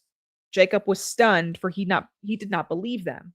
But when they told Jacob all that Joseph had said to them, and when he saw the wagons that Joseph had sent to transport him, the spirit of their father Jacob revived. Then Israel said, "Enough, my son Joseph is still alive. I will go to see him before I die." So the Dude. good news always revives what grief buried. He was down and out. Dude, this is so deep. It says Joseph. Okay. The spirit of Jacob, their father, revived. I mean, they're Mhm. talking about like a very spiritual thing that has happened to him, right? Yeah. Isn't that wild? Like how, I don't know. I'm just like looking at this through such open eyes as far as like the psychology of the mind, Oh, right. people with Yeah. broken emotions, and then the healing of the trauma. And then now he is revived. And it's so cool. And this was all because, man, it goes all the way back to them throwing him in the pit. So that's interesting. How it was just turned for this huge thing. And man, that amount of donkeys, that'd be like someone like rolling up in like some Rolls Royce, or like the top cars, right? 10 of them coming Mhm. along and like, hey, why don't you come on to, Get in, losers. We're going yeah, shopping. exactly. That's wild. Yeah. But I love it. The Love it. donkeys were the currency of the day. If you had a donkey, you were rich. Joseph had some style, man. He had some style. It always reminds me of like the Middle Eastern guys that like they all have like the headdresses and like the Yes. very traditional garb, and they all have like a lion or like a Yes. Ferrari like in the middle of the desert. Like this is what I imagine Joseph and his brothers. They're just like all 100%. that's 100% what it is. With the gold chains and like the Cheetah on a golden chain, or leopard. All right, chapter 46. Jacob leaves for Egypt. Israel set out with all that he had and came to Beersheba, and he offered sacrifices to the God of his father Isaac. That night, God spoke to Israel in a vision. "Jacob, Jacob," he said, and Jacob replied, "Here I am." God said, "I am God, God, the God of your father. Do not be afraid to go down to Egypt, for I will make you into a great nation there." Prophecy, guys, prophecy. "I will go down with you to Egypt, and I will also bring you back. Joseph will close your eyes when you die." So he's basically saying all of your sons are going to be in the same place. You're going to be reunited with Joseph, and everything's going to be right in the world. Don't be afraid to go down there. I know that Egypt is scary, but it's okay. I got you. I love that. So Jacob left Beersheba. The sons of Israel took their father Jacob in the wagon Pharaoh had sent to carry him, along with their dependents and their wives. They also took their cattle and possessions they had acquired in the land of Canaan. Then Jacob and all his offsprings with him came to Egypt. His sons and grandsons, his daughters and granddaughters, indeed all his offspring, he brought with him to Egypt. So, promise travels. He promised him he was going to make him great, multiply him into this great nation. You want to be a great nation, you're going to take your great nation with you. And like he's seen it happening, It's like, Yeah. okay, let's go. Right. All right. So Jacob's family. These are the names of the sons of Israel who came to Egypt. Jacob and his sons. Jacob's firstborn, Reuben. Reuben's sons, Hanok, Palu, Hezron, and Carmi. Simeon's sons, Jemuel, Jamin, Ohad, Jachin, Zohar, and Shaul, or Shaul like Paul. Okay, the son of a Canaanite woman. Oof. Levi's sons, Gershon, Kohath, and Merari. Judah's sons, Onan, Shelah, Perez, and Zerah. but and Onan died in the land of Canaan. The sons of Perez were Hezron and Hamuel. Issachar's sons, Tola, Puva, Jashub, and Shimron. Zebulun's sons, Sered, Elon, and Jaleel. These were Leah's sons, born to Jacob in Padan Aram, as well as his daughter Dinah. So there she is. The total number of persons, 33. Gad's sons, Ziphion, Haggai, Shunai, Esbon, Eri, Arodi, and Areli. Asher's sons, Imnah, Ishva, Ishvi, Beria, and their sister Sirah. Beria's sons were Heber and Malchiel. These were the sons of Zilpah, whom Laban gave to his daughter Leah, that she bore to Jacob, 16 persons. So wife number 1 had, 33? Wife number 2 had 16. Man, getting pretty big now. Yeah. Getting a whole troop. Mm-hmm. Family troop moving on over to Egypt. This is cool. So the sons of Jacob's wives, Rachel, Joseph, and Benjamin. Manasseh and Ephraim were born to Joseph in the land of Egypt. They were born to him by Asenath, daughter of Potipharah, a priest at On. Benjamin's sons, Bela, Becher, Ashbel, Gera, Naaman, Ehi, Rosh, Muppin, Huppim, and Ard. Muppin, Huppim. Some of these names, I'm just like, wow. I'm probably saying them wrong, but some of them are just so funny. All right, these were Rachel's sons who were born to Jacob, 14 persons. Dan's sons, Hashem. Naphtali's sons, Jaziel, Guni, Jezer, and Shelim. These were the sons of Bilhah, whom Laban gave to his daughter Rachel. She bore to Jacob 7 persons. The total number of persons belonging to Jacob, his direct descendants, not including the wives of Jacob's sons who came to Egypt, 66. And Joseph's sons who were born to him in Egypt, 2 persons. All of those of Jacob's household who came to Egypt, 70 persons. Yeah. So that right there is just the promise that God promised to Jacob and said, I'm going to multiply your household. I'm going to make you a great nation from your household. And 70 people. Yeah. 70 immediate family members. Yep. And they all just went up and moved. So they all listened to the father then, is how it goes. Yeah. Okay. Because I think they do. They listen to like the patriarch of the family and kind of keep close to him. Unless you're like a wife, then you obviously leave your family and go join your husband's family. Okay. At least that's what it seems like. Yeah. No. Yeah, that's the theme. Yeah. And let's go to Egypt. I mean, Egypt's cool. Like, yeah, nice. All right, Jacob.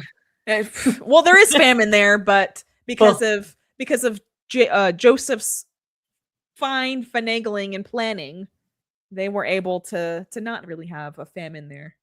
That's a good thing. All right, Jacob arrives in Egypt. Now Jacob had sent Judah ahead of him to Joseph to prepare his arrival at Goshen. When they came to the land of Goshen, Joseph hitched the horses to his chariot and went up to Goshen to meet his father Israel. Joseph presented himself to him, threw his arms around him, and wept for a long time. Then Israel said to Joseph, I'm ready to die now because I have seen your face and you are still alive. Joseph said to his brothers and his father's family, I will go up and inform Pharaoh, telling him, my brothers and his father's family who were in the land of Canaan have come to me. The men are shepherds, they also raise livestock. They have brought their flocks and herds and all that they have.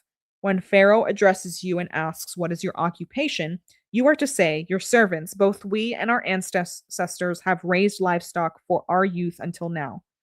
Then you will be allowed to settle in the land of Goshen, since all shepherds are detestable to Egyptians. But at least they had a spot, you know? Right. They gave him a spot, and that's nice. It almost seems like the Egyptians were not very welcoming. Because they wouldn't eat dinner with Joseph's family. They had to eat separately because they were detestable. There's Yes. a lot of, and we'll see that now in a few, just in Exodus in a few chapters, they took them all and made them slaves. Yep. So Egyptians probably aren't the best type of people to be around. Maybe it wasn't such a good idea to go to Egypt. It sounded good at first with it. Yeah. Okay. We're almost done, guys. We're almost done. And I'm enjoying reading through this. I hope that you guys are. And I hope Yeah, you this is great. Yeah. All right, so chapter 47. Pharaoh welcomes Jacob. So Joseph went and informed Pharaoh, "My father and my brothers with their flocks and herds and all that they own have come from the land of Canaan and are now in the land of Goshen." He took 5 of his brothers and presented them to Pharaoh, and Pharaoh asked his brothers, "What is your occupation?" They said to Pharaoh, "Your servants, both we and our ancestors, are shepherds." And they said to Pharaoh, "We have come to stay in the land for a while because there is no grazing land for your shepherds' sheep, since the famine in the land of Canaan has been severe. So now, please let your servants settle in the land of Goshen." Then Pharaoh said to Joseph, "Now that your father and brothers have come to you, the land of Egypt is open before you. Settle your father and your brothers in the best part of the land. They can live in the land of Goshen. If you know of any capable men among them, put them in charge of my livestock." Joseph then brought his father Jacob and presented him to Pharaoh, and Jacob blessed Pharaoh. Pharaoh said to Jacob, "How many years have you lived?" Jacob said to Pharaoh, "My pilgrimage has lasted 130 years. Dang. It's a long time." He's no man. Yeah. "My years have been few and hard, and they have not reached the years of my ancestors during their pilgrimages." Yeah, because his ancestors, they were living up to 900, 500, many, many years. Yep. So Jacob blessed Pharaoh and departed from Pharaoh's presence. Then Joseph settled his father and brothers in the land of Egypt and gave them property in the best part of the land of Ramesses, as Pharaoh had commanded. And Joseph provided his father, his brothers, and all his father's family with food for their dependents. So, from famine to favor, right there. Living the good life. Mm-hmm. They got All right. land. They got land, they got food. They don't have to worry Mhm. about famine. They're good. They got their brother back. They thought that they murdered or got him murdered at some point, and he's good. Everything's good in the world. So the land becomes Pharaoh's. But there was no food in the entire region, for the famine was very severe. The land of Egypt and the land of Canaan were exhausted by the famine. Joseph collected all the silver to be found in the land of Egypt and the land of Canaan in exchange for the grain they were purchasing, and he brought the silver to Pharaoh's palace. When the silver from the land of Egypt and the land of Canaan was gone, all the Egyptians came to Joseph and said, "Give us food. Why should we die here in front of you? The silver is gone." But Joseph said, "Give me your livestock. Since the silver is gone, I will give you food in exchange for your livestock." So they brought their livestock to Joseph, and he gave them food in exchange for the horses, the flocks of sheep, the herds of cattle, and the donkeys. That year he provided them with food in exchange for all their livestock. When that year was over, they came the next year and said to him, "We cannot hide from our Lord that the silver is gone and that all our livestock belongs to our Lord. There is nothing left for our Lord except our bodies and our land. Why should we die here in front of you, both us and our land? Buy us and our land in exchange for food. Then we will, with our land, will be Pharaoh's slaves. Give us seed so that we can live and not die, and so that the land won't become desolate." In this way, Joseph acquired all the land in Egypt for Pharaoh because every Egyptian sold his field since the famine was so severe for them. The land became Pharaoh's, and Joseph made the people servants from one end of Egypt to the other. The only land he did not acquire belonged to the priests, for they had an allowance from Pharaoh. They ate from their allowance that Pharaoh gave them, therefore they did not sell their land. Joseph said to the people, "Understand today that I have acquired you and your land for Pharaoh.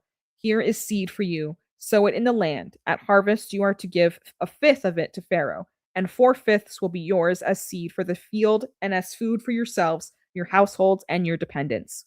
"You have saved our lives," they said. "We have found favor with our Lord and be Pharaoh's slaves." So Joseph made it a law, still in effect today in the land of Egypt, that a fifth of the produce belongs to Pharaoh. Only the priest's land does not belong to Pharaoh. So that right there, he acquired all the land. Boom. That's There's it. a seizure. Yeah. So we'll see. It's interesting because, now is this part of like their Them slowly enslavement? becoming imprisonment. I know, that's what I was wondering Yeah. too. If it is, that's an interesting slippery slope, because it wasn't exchange at first. Right. But then it's like, well, what else do we have to give you but our bodies? Right? Were they actually saying slaving? I don't know. Hopefully I mean, not. that's basically what they're saying, because they're like, we don't have anything else, so you take our land and you take our bodies and make us work for you and pay off our debts. Yeah. Interesting. Okay. This So, might be the beginning. I guess it may be the beginning of the enslavement. Who knows? All right. Israel settles in Goshen. Israel settled in the land of Egypt in the region of Goshen. They acquired property in it and became fruitful and very numerous. Now Jacob lived in the land of Egypt 17 years. Keck. And his lifespan was 147 years. When the time approached for him to die, he called his son Joseph and said to him, "If I have found favor with you, put your hand under my thigh."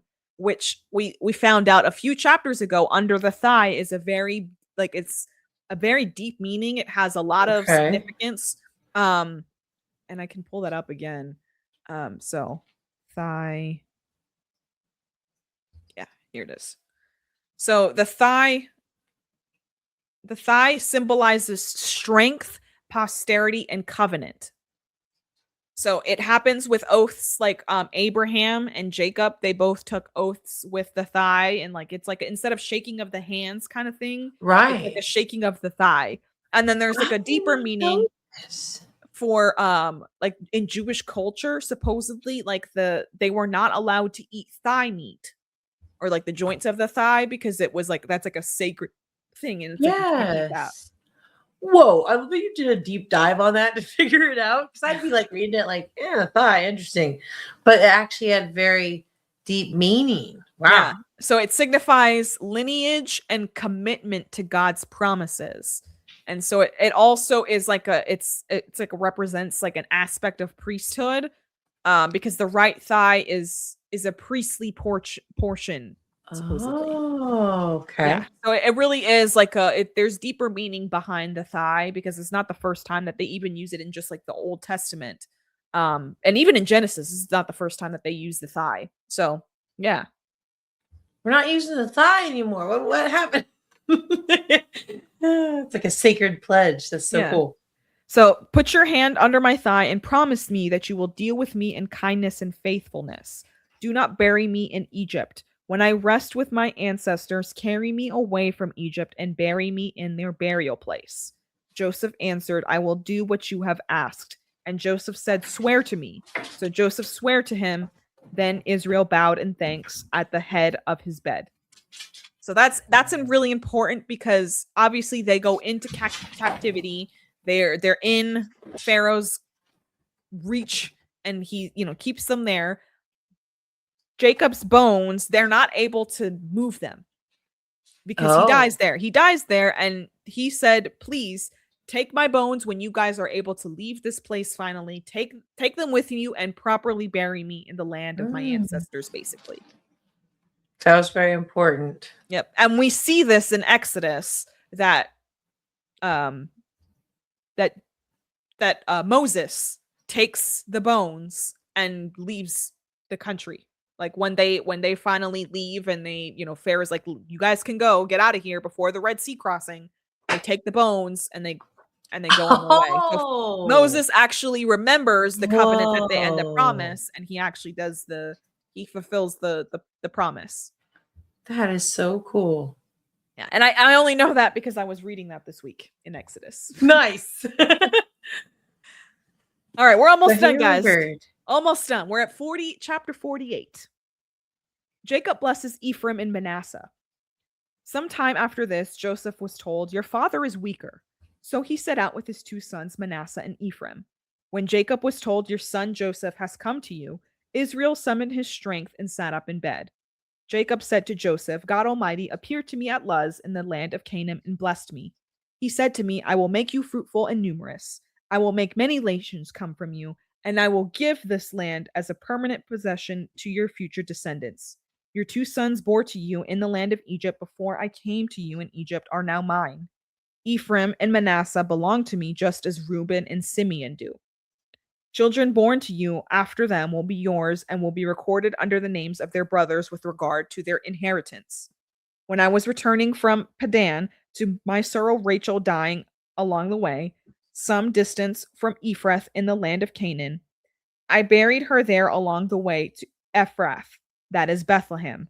When Israel saw Joseph's sons, he said, "Who are those?" And Joseph said to his fathers, "They are my sons God has given me here." So Israel said, "Bring them to me, and I will bless them." Now his eyesight was poor because of old age, and he could hardly see. Joseph brought them to him, and he kissed and embraced them. Israel said to Joseph, "I never expected to see your face again, but now God has even let me see your offspring." Then Joseph took them from his father's knees and bowed with his face to the ground. And this is where we see a little flipping of blessing. Same thing kind of happened with Esau and just ancestral stuff where we see the blessing flip. We see the birthright be given away, we see the birthright flip, yes. all of that. So same thing's going to kind of happen here. So Ephraim's greater blessing.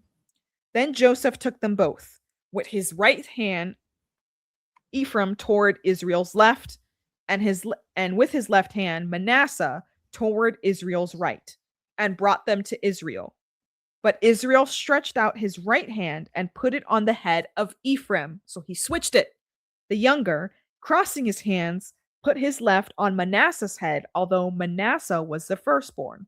Then he blessed Joseph and said, "The God before whom my fathers Abraham and Isaac walked, the God who has been my shepherd all my life to this day, the angel who has redeemed me from all harm, may he bless these boys, and may they be called by my name, and the names of my fathers Abraham and Isaac, and may they grow to be numerous within the land." When Joseph saw that his father had placed his right hand on Ephraim's head, he thought it was a mistake and took his father's hand to move it from Ephraim's head to Manasseh's. Joseph said to his father, "Not that way, my father. This one is the firstborn. Put your right hand on his head."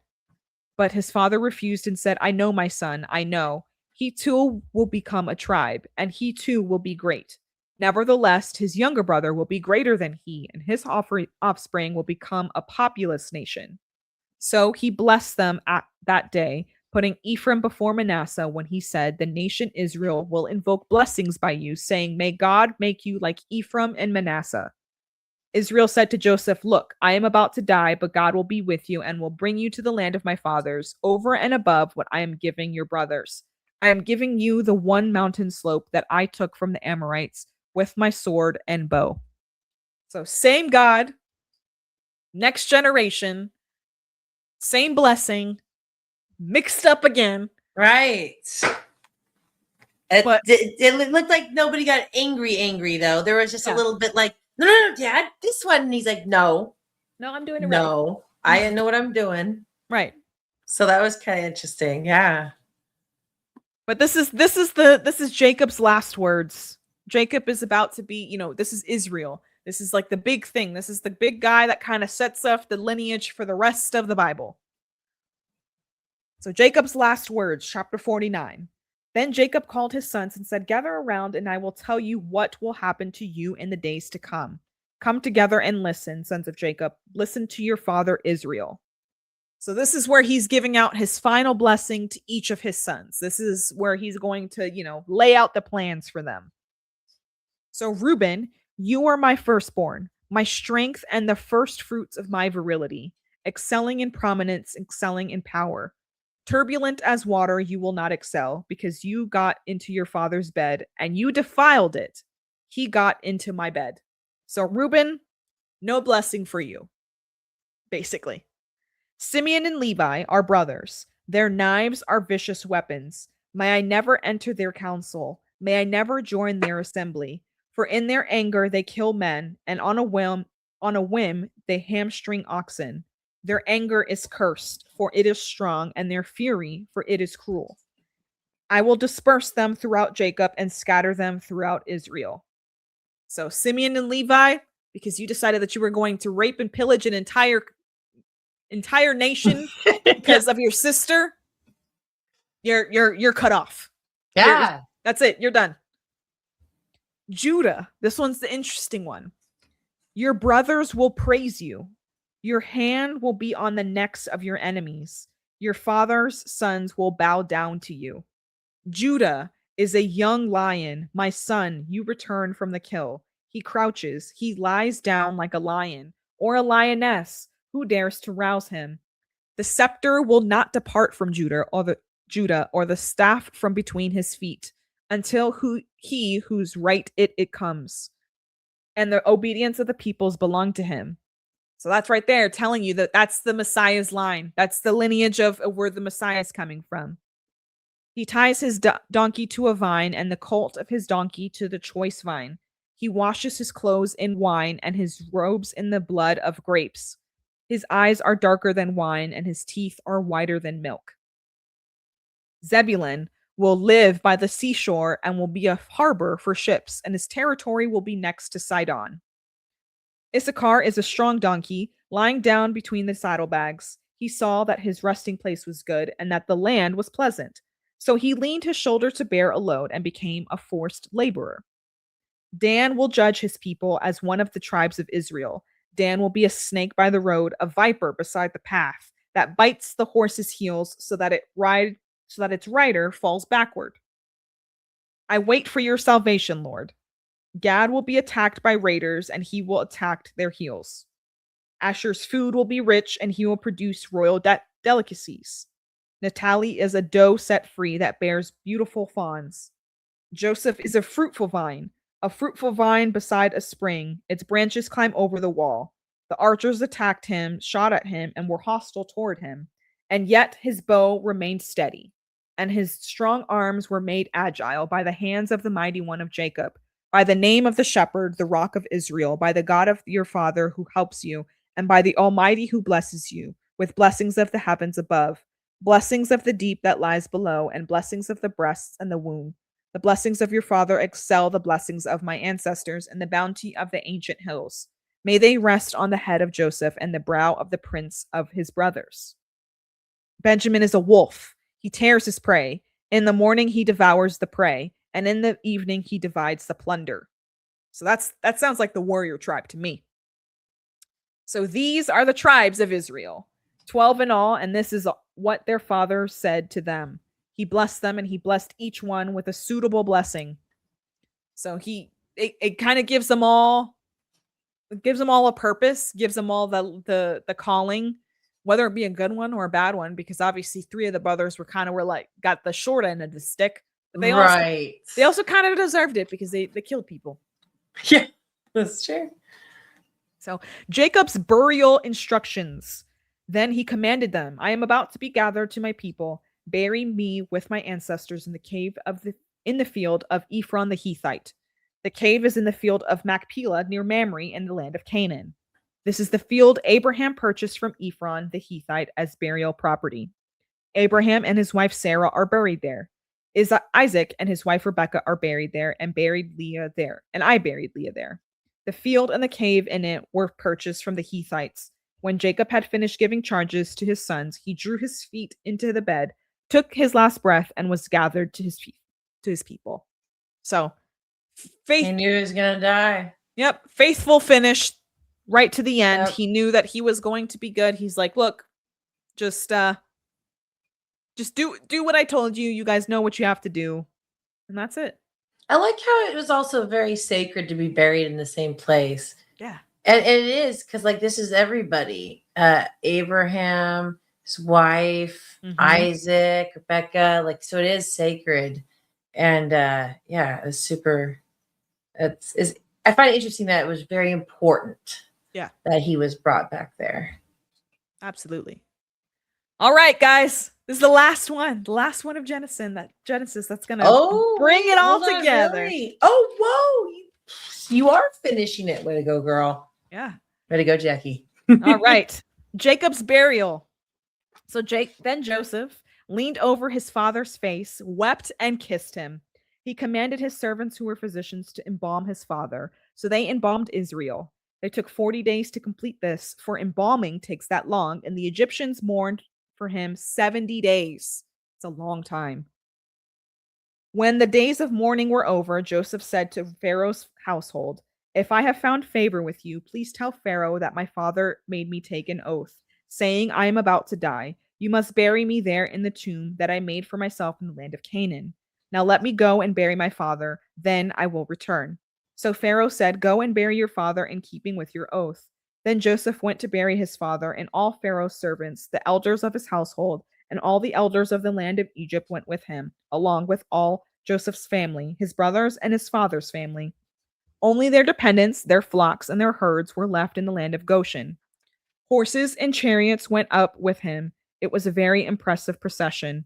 When they reached the threshing floor of Atad, which is across the Jordan, they lamented and wept loudly, and Joseph mourned 7 days for his father.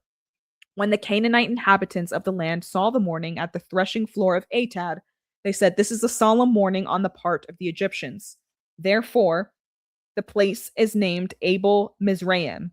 It is across the Jordan. So Jacob's sons did for him what he had commanded them. They carried him to the land of Canaan and buried him in the cave of Machpelah in the field near Mamre, which Abraham had purchased as burial property from Ephron the Hethite. After Joseph buried his father, he returned to Egypt with his brothers, and all had gone with him to bury his father. Joseph's kindness. When Joseph's brothers saw that their father was dead, they said to one another, "If Joseph is holding a grudge against us, he will certainly repay us for all the suffering he caused him." So they sent this message to Joseph. Before he died, your father gave a command. Say this to Joseph: "Please forgive your brother's transgression and their sin and suffering they caused you. Therefore, please forgive the transgressions of the servants of the God of your father." Joseph wept when their message came to him. His brothers also came to him, bowed down before him, and said, "We are your slaves." And Joseph said to them, "Don't be afraid. Am I in the place of God? You planned evil against me. God planned it for good, to bring about the present result, the survival of many people.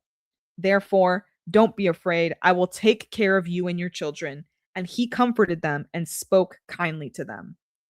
So they're forgiven. They went their whole lives, just going through the motions and just being afraid the entire time, just for Joseph in the final moments be like, "You know what, guys? I forgive you. I Yeah. forgive you." And it wasn't really resolved even until after the father passed away. I find that interesting. Like they almost like, oh, the father's preventing Joseph from going a really hardcore on us. And then as soon as the father passed away, oh, now he's going to really get us. It's like, no. So Yeah. I find that really cool. And the father did say, please, please forgive them. But yeah, it's very cool. Yeah. The forgiveness. Joseph's death. Joseph and his father's family remained in Egypt. Joseph lived 110 years. He saw Ephraim's sons to the third generation. The sons of Manasseh's son Machir were recognized by Joseph. Joseph said to his brothers, "I am about to die, but God will certainly come to your aid and bring you up from this land to the land he swore to give to Abraham, Isaac, and Jacob." So Joseph made the sons of Israel take an oath. "When God comes to your aid, you are to carry my bones up from here."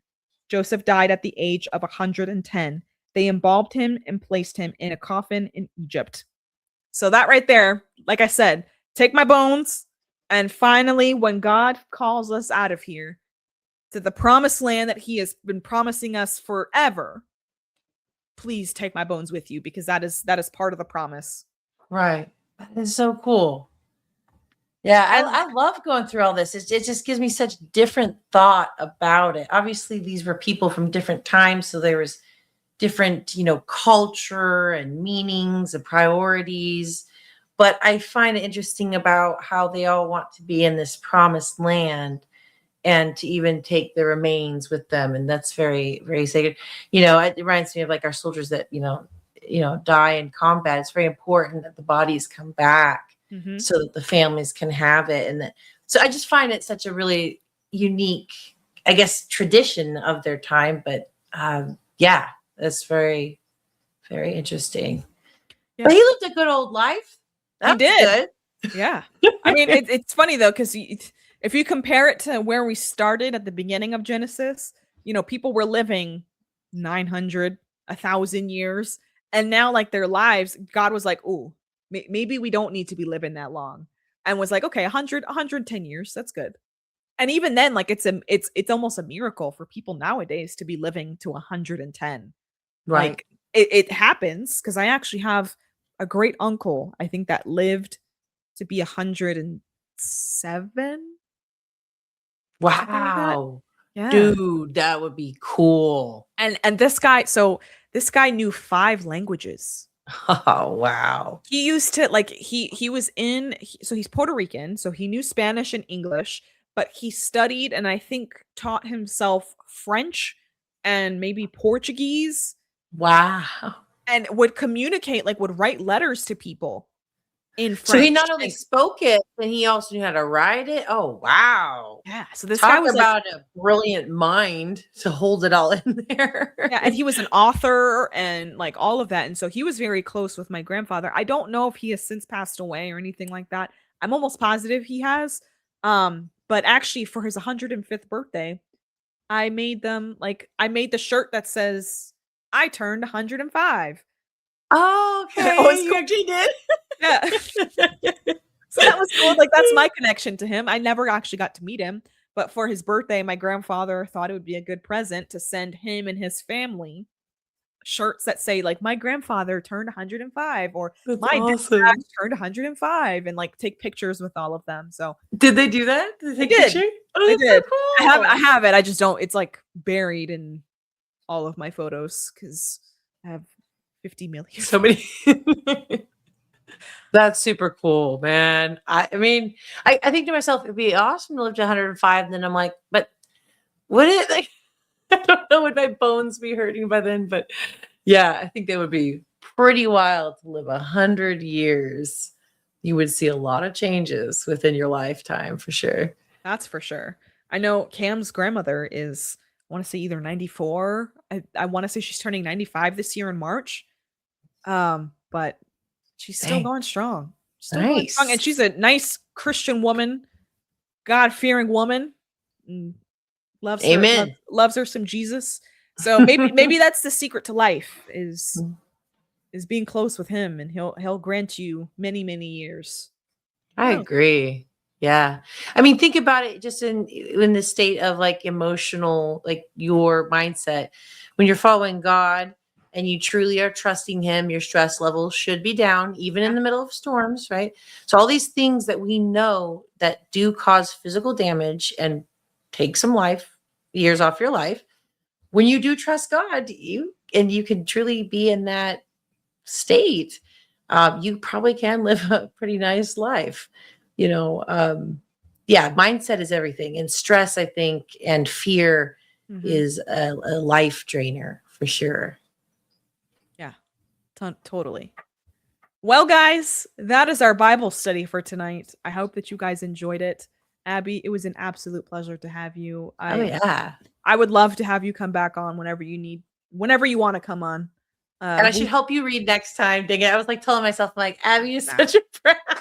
No, you're not a brat at all. That is what are you talking about? It's totally fine. Like, I was gonna do it either way. Whether you were here or not, it would have still happened. So I do love listening to you read, though. It is very nice. And because you could really get immersed in the story.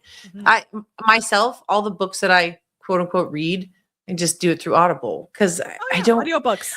Right. So I love listening to people read. It's, like, my favorite way to absorb the information. So I loved it. I super enjoyed it. And yeah, I love coming on here. This is great. Yeah. Well, we did this because I was like, Abby, this is easy 2 hours you can get for Rumble Studio. Yeah. So Let's go. We will continue to do this. And honestly, let me see. I think I'm at like 20 hours now. So cool. I know I got to do a little bit more. I think I might be doing there's a few old books that would be cool to read too. So yeah, definitely. I got to figure out something that I would like to bring to the table that's got a lot of information and stuff. But I love how you're like, let's take this opportunity to just go into the Bible because that's the one book everyone should read. So it's just great. And I loved it. And I love your reading voice. Thank you. Well, we did. I had one rant come through, so I'm going to pull that in real quick. Oh, yeah. And then we will get on out of here, get you guys back, and hopefully you guys can go to sleep. Because I want to go to sleep. So Artsy Joan for $20 said, thank you, Jackie and Abby. God bless. Oh, thank you, Artsy Joan. So sweet. Yeah. And you know what? It'll be good. Maybe as you fall asleep, think about the stories and all the lessons that happened. There was a lot of lessons that happened. And I love it. And I love hearing the story of Joseph again, because it's just something I grew up learning, and just seeing it through new eyes, you learn a lot of how to handle situations and basically don't get mad at God when bad things happen. And the thing is that he's not going to give you any task or situation that you can't handle. He knows what you can handle, and yeah, it may feel like a strain, but it's supposed to feel like a strain because it's going to teach you something. Right.